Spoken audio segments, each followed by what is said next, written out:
Oke, Assalamualaikum warahmatullahi wabarakatuh.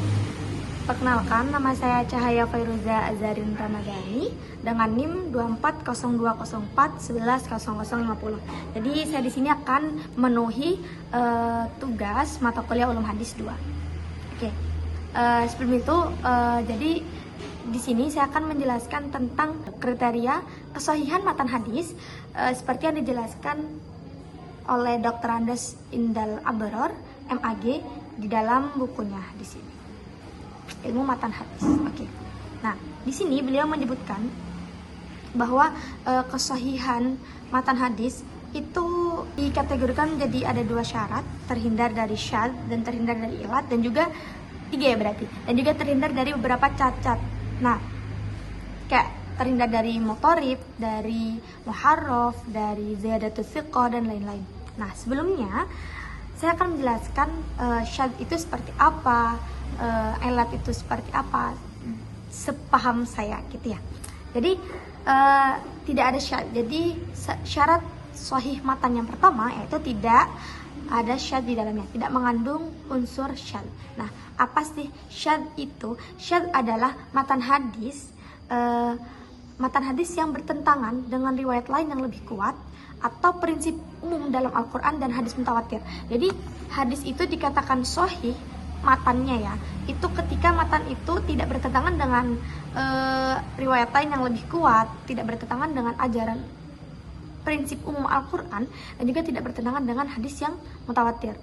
Oke, jadi jika kita menemukan syadz dalam hadis seperti kejanggalan dalam maknanya, dalam isinya, dan juga misal dia bertentangan dengan hadis yang lebih kuat, dengan hadis mutawatir atau dengan Al-Quran, maka hadis itu tidak termasuk dalam sahih, kriteria sahih dalam matanya, seperti itu.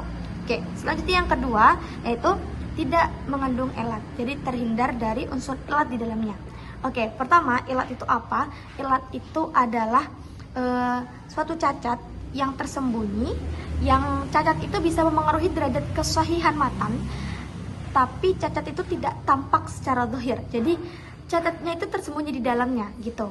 Dan jika cacat ini ada, cacat itu bisa memengaruhi derajat kesahihannya. Jadi agar matan hadis ini tuh sahih, jadi dia harus terhindar dari cacat yang tersembunyi tadi. Dan juga syarat yang selanjutnya itu hadis ini harus terhindar dari beberapa cacat. Maksudnya ya ilat itu nanti dibagikan lagi, diklasifikasikan, ada motorib, ada maklub, ada mudraj, ada ziyadatus thiqah, ada muharraf, dan muskil dan mukhtalif, insyaallah kalau nggak salah. Oke, jadi kita tahu dulu motorib itu seperti apa. Oke, kalau motorib sendiri itu terjadi pertentangan redaksi antara beberapa jalur riwayat yang sama kuat. Jadi pertentangan redaksi, pertentangan isi matannya dengan jalur perawi yang sama kuatnya dengan hadis yang tadi itu. Itu namanya mutarib. Oke, lanjut maklub. Maklub itu adalah adanya pembalikan kata dalam suatu matan tadi.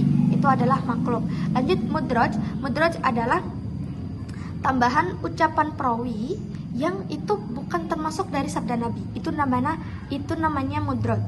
Selanjutnya ada juga ziyadatus thiqah.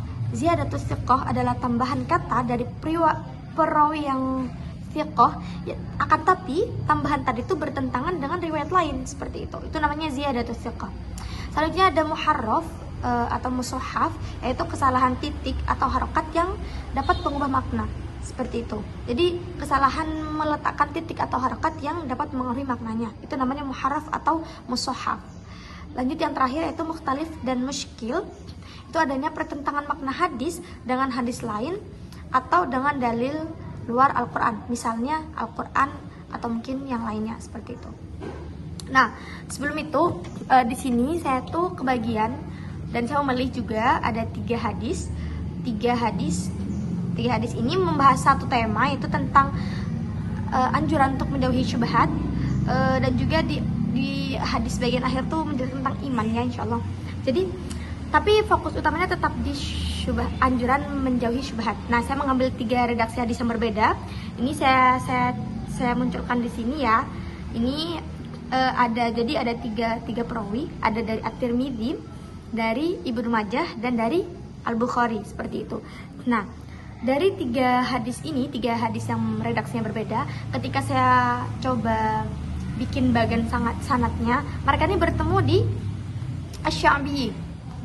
Ya, jadi mereka tuh bertemu di Asy-Sya'bi atau Amir bin Syarahil. Jadi Rasulullah, An-Nu'man bin Bashir, setelah itu Asy-Sya'bi atau Amir bin Syarahil. Nah, dari Sya'bi tadi itu mereka terpecah menjadi 2. Ada yang Mujalid bin Sa'id, dan ada yang Zakaria bin Abi Zaidah.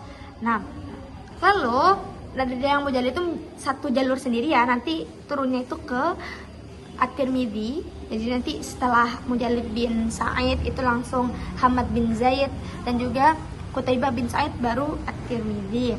Lalu kalau Zakaria bin Abi Zaidah itu terbagi jadi 2 lagi seperti yang digambar di sini.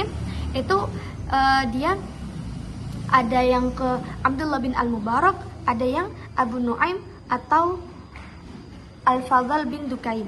Nah, nanti dia ini ke yang Abdullah bin Al-Mubarak, setelah itu langsung bin Amr bin Rafi, lalu Ibnu Majah, sedangkan Abu Nuaim itu langsung ke Bukhari. Seperti itu. Oke, mungkin insya Allah kalau dari bagian seperti ini ya, kita tidak fokus pada penjelasan sanadnya. Ini kan jalur sanad, tidak menjelaskan sahih sanadnya karena kita sekarang fokus pada sahih matan. Oke, lanjut. Lalu selanjutnya kita akan coba sedikit menganalisis antara kriteria sahih matan dengan hadis yang saya hafalkan kemarin dan hadis yang ada di bagian sini. Oke, bagian kita buang.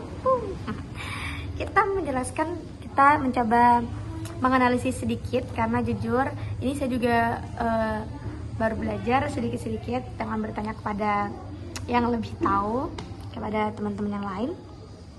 Oke, pertama hadis yang saya contohkan tadi itu, hadisnya ini insya Allah terhindar dari hadis ini terhindar dari unsur syadz.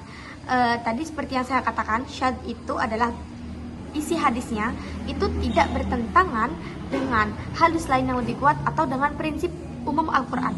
Nah, tadi kan hadis ini itu menjelaskan tentang anjuran kita untuk menghindari syubhat. Nah, itu sejalan dengan beberapa prinsip umum Al-Quran seperti yang disebutkan dalam surah Al-Baqarah ayat 168, ya ayuhan nasu kulu mimma fil ardi halalan thayyiban. Berarti Allah menyuruh kita untuk makan yang halal dan baik. Otomatis halal kan itu pastinya bukan syubhat kan. Jadi itu sejalan. Dan juga yang kedua itu dalam surah Al-Isra kalau nggak salah, saya lupa ayat berapa, itu ada juga di situ menyebutkan wala taqfu ma laisa laka bihi ilm. Janganlah kamu mengikuti sesuatu yang tidak kamu ketahui ilmunya, yang tidak kamu miliki ilmunya. Sama seperti syubhat, kita dalam syubhat ini kita ragu kira-kira ini tuh halal apa enggak ya, kira-kira ini tuh putih apa hitam ya. Jadi syubhat ini abu-abu dan Allah melarang kita untuk mengikuti sesuatu yang kita masih belum tahu ilmunya, kita belum tahu kepastiannya. Jadi sama saja seperti anjuran kita menghindari yang syubhat. Ini sejalan ya berarti. Jadi karena hadis ini tidak bertentangan dengan prinsip umum Al-Quran, bahkan ini tuh sejalan, jadi hadis ini insya Allah terhindar dari unsur syadz, seperti itu. Lanjutnya, terhindar dari alat. Seperti yang saya jelaskan tadi, alat adalah cacat yang tersembunyi, yang apabila cacat ini tuh ada, itu bisa mengaruhi derajat kesohihan matan. Dan sekalipun sini tuh tampak sahih secara zahirnya, seperti itu. Nah, hadis ini tuh diriwayatkan oleh banyak jalur, jadi bukan hanya satu perawi aja. Dan di dalam dari banyaknya riwayat tadi itu tidak ditemukan adanya perbedaan lafadz yang bedanya itu signifikan. Maksudnya bedanya tuh sampai yang menimbulkan muskil seperti itu. Tidak ada yang menggunakan lafadz yang bedanya tuh signifikan, intinya seperti itu. Kayak misal di Bukhari, di Ibnu Majah, di At-Tirmidzi, mereka tuh sekalipun menggunakan diksi yang berbeda, tapi tujuannya tetap sama, yaitu menghimbau kita untuk menjauhi yang syubhat, seperti itu. Sekalipun banyak yang meriwayatkan, akan tetapi tidak ada yang menggunakan kata atau diksi yang menimbulkan kontradiksi, seperti itu. Insya Allah terhindar dari alat. Selanjutnya, dia nih terhindar dari cacat mutarib karena ini tidak, jadi hadis ini tidak terjadi pertentangan baik itu redaksi ya atau bisa disebut makna di antara beberapa jalur periwayatan yang sama kuat. Di sini tuh ya emang disebutkan ada beberapa diksi yang berbeda, kayak misal kalau di Bukhari itu faqad istabara'a li dinihi wa ardihi, sedangkan di Bukhari itu di Muslim itu faqad istabara'a li dinihi wa nafsihi. Itu kan ardihi dan nafsihi itu kata yang berbeda kan, tapi dia tuh maksudnya sama gitu. Jadi bukan perbedaan lafaz yang apa ya, yang menimbulkan banyak, yang menimbulkan perbedaan yang signifikan gitu, karena mereka tuh sama-sama merujuk pada kehormatan diri sendiri, baik itu menggunakan lafaz ardihi atau menggunakan lafaz nafsihi. Dan dari perbedaan tadi itu tidak menimbulkan kebingungan hukum dan juga tidak bertentangan secara maknanya. Jadi insya Allah ini terhindar dari mudharib tadi. Selanjutnya yaitu tidak mengandung unsur mudraj atau tambahan dari perawi.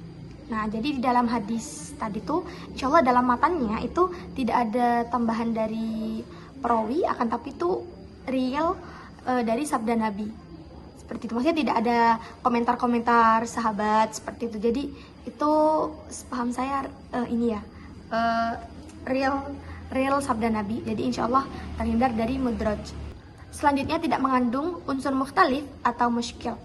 Jadi tidak ada kontradiksi dengan hadis lain. Justru hadis ini saling menguatkan prinsip-prinsip umum Islam atau prinsip-prinsip moral Islam yang lain, seperti itu.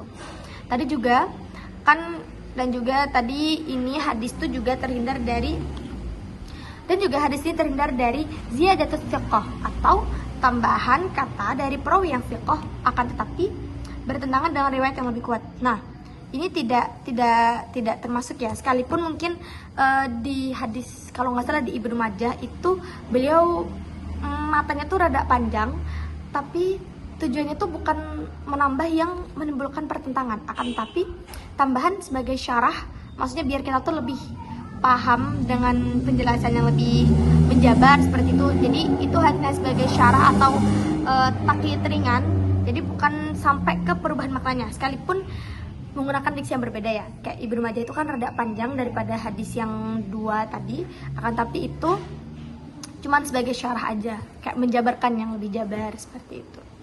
Selanjutnya ada juga hadis ini terhindar dari muharraf. Jadi dalam hadisnya itu, dalam matanya ya Allah, dalam peletakan harokat dan titik syakalnya tuh udah benar, kayak asyubhat ya benar, taknya titiknya 2, shinnya titiknya 3, asyubhat. Terus istabara'a itu juga penulisannya sudah benar seperti itu. Dan juga yang terakhir hadis ini terhindar dari maklub atau pembolak-balikan kata. Nah, maksudnya terhindar maklub itu contohnya kayak hadis ini kan terhindar dari maklub. Maksud maklub itu adalah kayak misalkan di hadis ini al halalu bayyinun, akan tapi hadis ini terhindar kan dari al bayyinu halalun. Nah, itu terhindar. Jadi kalau misal ada hadis yang maklub, maksudnya yang ditukar-tukar aslinya al halal bayyinun terus diganti jadi al bayyinu halalun, itu termasuk maklub. Jadi hadis itu tidak sahih, akan tapi hadis yang saya jelaskan ini tuh terhindar dari maklub tadi dan juga dari yang lain, dari syadz, dari ilat, baik ilat yang dari mudharib, dari mudraj, terus apa tadi muharraf, apalagi ya, ziyadatus thiqah dan lain-lain. Berarti ini insya Allah membuktikan bahwa hadis yang saya jelaskan itu sahih secara matan, seperti itu. Mungkin cukup sekian dulu. Mohon maaf Bapak jika mungkin masih banyak salah, karena G masih belajar juga. Ini menggunakan referensi buku, karena kalau kitab saya masih bingung mau mencari di kitab apa. Oke, cukup sekian, kurang lebihnya mohon maaf. Wassalamualaikum warahmatullahi wabarakatuh.